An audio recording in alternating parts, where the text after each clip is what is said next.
Bonjour à toutes et à tous, bienvenue sur le plateau du Siam TV à l'occasion de la 17e édition du Salon international de l'agriculture ici à Meknès, placé sous le haut patronage de Sa Majesté le Roi Mohammed VI, que Dieu l'assiste.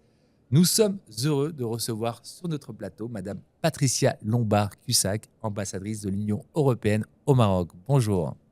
Bonjour et merci de cette aimable invitation de venir partager avec vous sur les salons.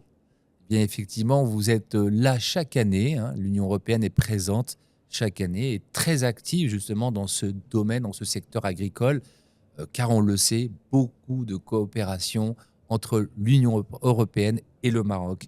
Alors pour commencer, pour celles et ceux qui n'ont pas encore la chance de connaître un peu les missions de l'Union européenne ici au Maroc, si vous pouvez nous les exposer.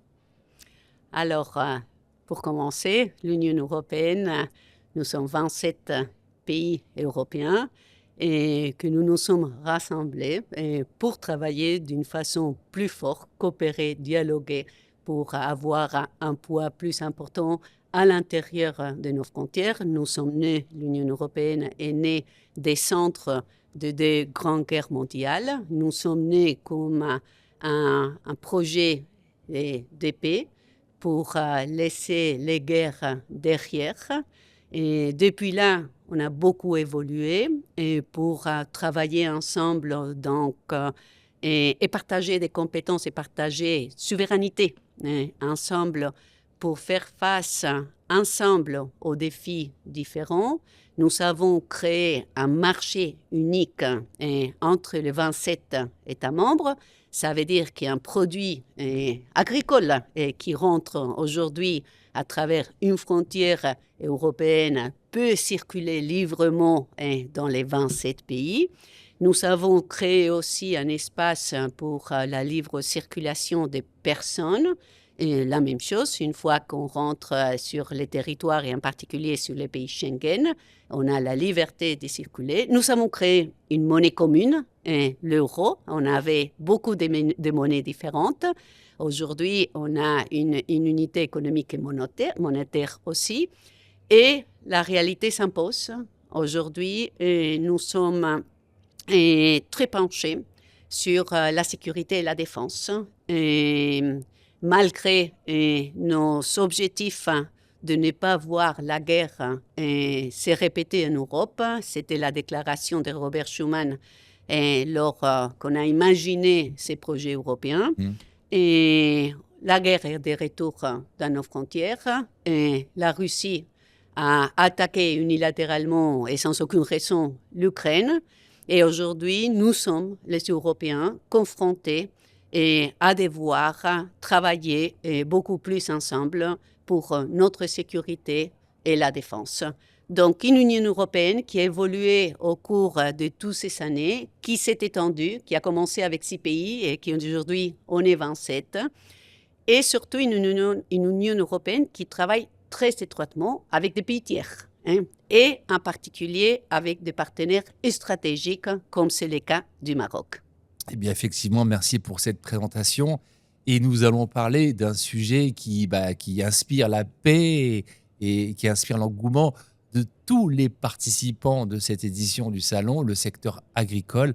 Effectivement, le Maroc est un grand exportateur de nombreux produits. J'allais citer bien évidemment la tomate, mais pas que.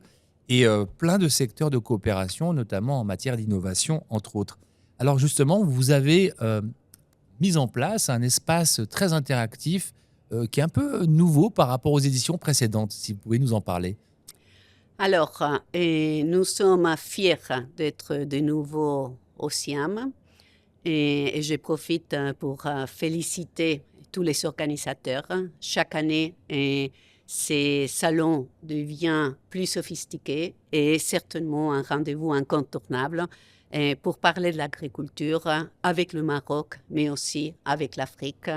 Et dans cette ambition marocaine, d'être aussi un pont entre différents pays et les pays africains.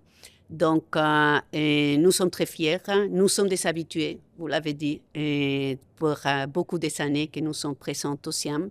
et parce que notre coopération est très large, parce que notre commerce est très large en matière agricole et parce que la coopération est très Mhm. concrète. Et chaque année, nous essayons d'apporter une distinction, une nouveauté dans notre stand, dans notre pavillon. Et cette année, j'invite tous ceux qui sont en train de nous voir à venir se joindre à beaucoup de conférences que nous allons avoir. C'est un espace interactif. C'est un espace qui va expliquer très simplement quelle est cette relation entre l'Union européenne et le Maroc en matière agricole, Mhm. quels sont les programmes que nous avons en cours et aussi des conférences spécifiques. Cette année, et chaque année aussi, nous venons avec des annonces spécifiques. Tout à fait. Et l'année dernière, c'était la libéralisation ou l'ouverture du marché européen aux produits du miel. Et j'ai bien entendu qu'il y a eu une coopérative marocaine qui a gagné un prix déjà cette année par la Mhm. qualité de son miel au marché européen. Donc, ce sont deux succès et desquels nous nous réjouissons énormément. Et à côté de ça, cette année, notre nouveauté, c'est fondamentalement, elle est très destinée aux organisations de la société civile Oui. marocaine qui travaillent sur les questions agricoles. Donc, nous avons un montant de 10 millions d'euros, donc 5 millions de dirhams, et qui vont être cette année destinés à des organisations de la société civile agricole marocaine dans le pays et qui vont travailler sur des différents éléments de la gestion agricole, y inclut la gestion hydrique, le problème des stress hydriques, qui est le sujet du Tout à salon, fait. et de communautés. Donc, il s'agit de valoriser et d'accompagner ces coopératives et ces sociétés et ces communautés qui, sur le terrain, ont des initiatives spécifiques à apporter comme contribution à tout le pays. Alors, justement, vous faites un point sur le stress hydrique et comme vous l'avez mentionné, la thématique de cette édition, l'agriculture et le monde rural, l'eau au cœur du développement durable. Est-ce que, d'après vous, l'Union européenne aussi vit les mêmes défis par rapport au stress hydrique, par rapport au problème de l'eau, comme on le voit, parce qu'on voit dans l'actualité les inondations, et les agriculteurs, le secteur agricole est vraiment le premier affecté par ces crises climatiques. Absolument. Et le stress hydrique, c'est un défi qui est partagé. Et c'est un défi, c'est une des conséquences, entre beaucoup d'autres, des changements climatiques, des chocs climatiques. Et le Maroc et l'Union européenne, nous partageons une ambition commune suite aux accords de Paris pour faire une transition énergétique et une transition écologique durable et soutenable. Et évidemment, la difficulté avec l'eau et les stress hydriques. L'eau est devenue une ressource rare et doit ainsi être gérée d'une façon durable. Ça impacte effectivement d'abord l'agriculture et nous avons vu l'impact ici au Maroc après cette année de sécheresse. Et je pense qu'on a tous vécu avec beaucoup de joie ces derniers mois, les mois de Tout à mars et les fait. mois d'avril, les pluies qu'on a vues, C'est une même bénédiction pour nous, les Marocains, hein. c'était une bénédiction. Moi, Ouais. on avait beaucoup, je pense que beaucoup d'entre nous ont eu des amis qui ont visité les pays et expliqué et raconté à nos amis comment c'était important pour le Maroc et ses pluies. Et c'était important parce que, comme je disais aussi, ça nous impacte aussi en Europe, hein. Et surtout, je dirais, les pays du sud de Bien l'Europe, sûr. les pays de la Méditerranée, ce sont des défis communs. Et ce sont des défis communs auxquels nous devons apporter des réponses conjointes. Et c'est ça que nous faisons avec le Maroc à travers la coopération. Et là, nous avons plusieurs axes de coopération. Et tout d'abord, depuis quelques années, nous sommes en partenariat avec le ministère de l'Agriculture pour soutenir les réformes que le ministère veut mettre en marche et pour faire face à la gestion agricole, à la gestion au stress hydrique, à travers le programme Green Generation.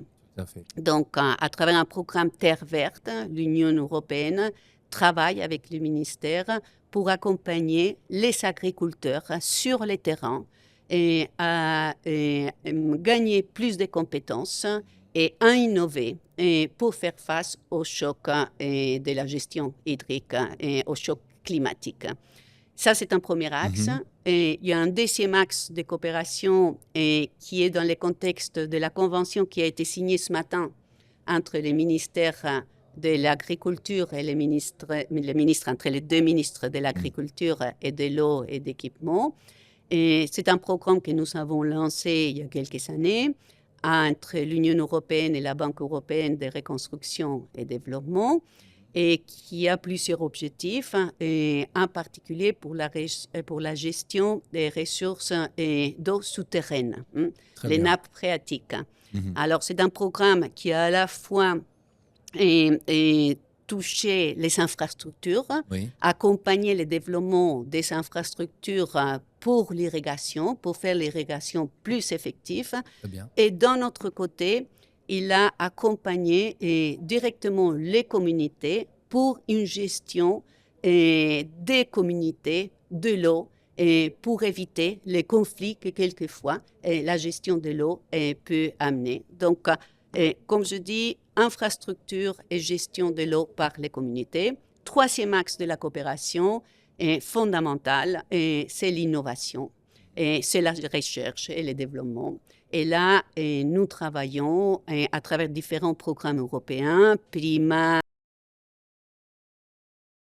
et d'autres, à mettre ensemble des universités et des centres de recherche du Maroc et de l'Union européenne, aussi avec les jeunes qui ont une capacité ici au Maroc d'innovation énorme. Nous avons eu un hackathon en particulier avec l'Université Euroméditerranée d'Éphèse autour de l'eau, en encourageant les jeunes à proposer des initiatives innovatrices pour des startups, pour une gestion durable des ressources de l'eau. Magnifique. En tout cas, oui, effectivement, je vois toutes les initiatives que vous lancez et vous soutenez grandement, toutes les initiatives lancées par les jeunes, la jeunesse qui innove ici. Et on peut le voir, on aura l'occasion de voir pas mal de start-up présenter leurs solutions innovantes. Dernière question, Madame Patricia Lombard-Cussac. Vous connaissez le Maroc depuis déjà un moment, et vous le connaissez bien, j'ai envie de dire. Quel regard portez-vous aujourd'hui sur l'évolution du Maroc sur ces 5-10 dernières années, pas seulement sur le sujet du secteur agricole, mais d'autres sujets, de par votre expérience et puis j'ai envie de vous dire le fait que vous soyez presque citoyenne marocaine. Merci beaucoup. Et je dois dire que je me sens comme ça. Parce que s'il y a une caractéristique qui définit les Marocains, c'est leur hospitalité. Et depuis que je suis arrivée dans ce pays, je me suis sentie comme à la maison. Ça fait 3 années et demie, effectivement. Et j'ai vu un pays qui se développe à des pas gigantesques. Et il n'y a qu'aller voir Tangemed. Donc, un pays dont le roi définit une ligne et définit des ambitions et les pays avancent pour les accomplir. Et ça, j'ai vu un pays en pleine modernité et ces chaînes de valeurs intégrées avec l'Union européenne, qu'on parle de l'automobile, qu'on parle de l'aéronautique, qu'on parle du textile, et de l'agroalimentaire, de l'agro-industrie, des secteurs à la fois novateurs et des secteurs traditionnels. Je pense que c'est aussi ce Maroc qui combine les équilibres entre la modernité et la tradition. Donc, un pays extrêmement chaleureux, accueillant et avec de grandes ambitions. Et dans la région, des grandes ambitions dans son partenariat avec l'Union européenne que nous partageons pleinement, avec qui on veut vraiment porter la relation encore à des niveaux plus ambitieux.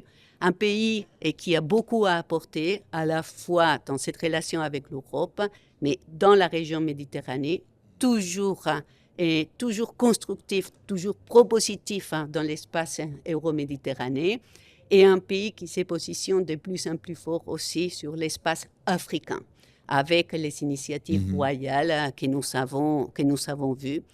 Donc, et finalement, un pays duquel on va beaucoup entendre parler, et dans la perspective 2030, première fois que l'Afrique et l'Europe s'unissent, deux continents s'unissent pour l'organisation d'une Coupe mondiale 2030.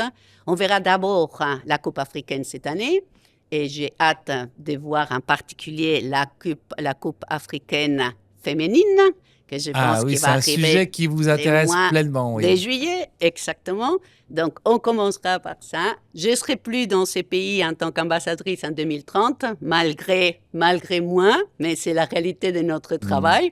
Mais j'espère vraiment pouvoir retourner à ces moments, parce que je vois une ambition non simplement d'organiser une Coupe du Monde avec deux partenaires très proches, l'Espagne et le Portugal, donc avec l'Europe, Ouais. mais je vois une volonté réelle de profiter de cette opportunité pour donner un nouvel élan au développement du Maroc et positionner le Maroc dans la région et dans les scènes internationales.